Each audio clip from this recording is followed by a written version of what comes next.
When she returns to the game, she has only one try left. They all keep running and finally reach the other side after another struggle. But unfortunately, the monkeys keep chasing them and surround them. At that moment, their friend Alex arrives on horseback to save them. The monkeys are afraid of the horse and run away. Alex tells them that Bethany convinced him to enter the Jumanji game to help them get out. He tells them that Bethany is the horse with him. After a while, he talks to Eddie alone and learns that Eddie ended the partnership because he was sick with cancer and close to dying. He didn't want to tell him so he wouldn't upset him. Eddie apologizes, and they become friends again. When everyone gathers, they see the magical lake that swaps characters, so they all go into it and switch characters. Spencer returns to the character The Rock from the first part. Eddie takes his old character, and Milo becomes the horse. After that, they enter the cave and light a fire to rest. Eddie goes out to check on Milo and is shocked to find that Jurgen's gang took him because they thought he was a horse. Eddie tries to stop them, but they kidnap him too. Alex sees them and tells the group what happened.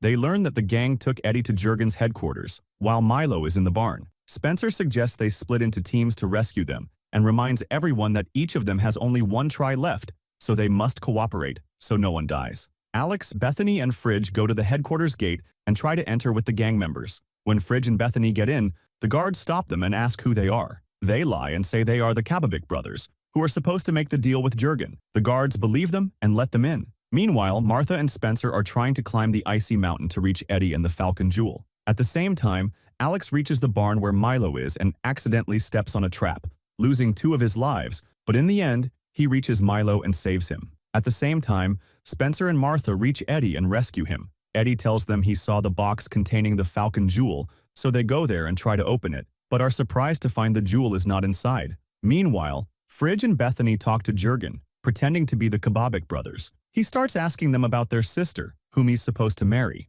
They notice that he's wearing the jewel around his neck and start to get nervous until Martha arrives and says she's their sister. He calls her to come and take the jewel from him because they agreed that he would give it to her before they got married. When she gets close to him, his assistant comes and tells him that these are not the Kababik brothers and that these are people who came to steal the Falcon Jewel. Suddenly, Spencer comes in and goes to hit Jurgen to take the jewel from him, but Jurgen is stronger than him and throws him far away. As soon as he sees the desert fruit with Spencer, he gets very scared of it and quickly leaves the place. Spencer then understands that this is Jurgen's weak point, so he follows him and finds him getting on his airship to escape with the jewel. Spencer ties the airship's rope and walks along it until he gets inside the airship and looks for Jurgen. Suddenly, he finds him standing behind him, and they start fighting each other. At that moment, the airship's engine is destroyed. Spencer pulls out the fruit and hits Jurgen in the chest with it and finds that his strength is decreasing. After that, he takes him and jumps off the airship, taking the jewel from him, then leaves him hanging on the airship's rope. Then,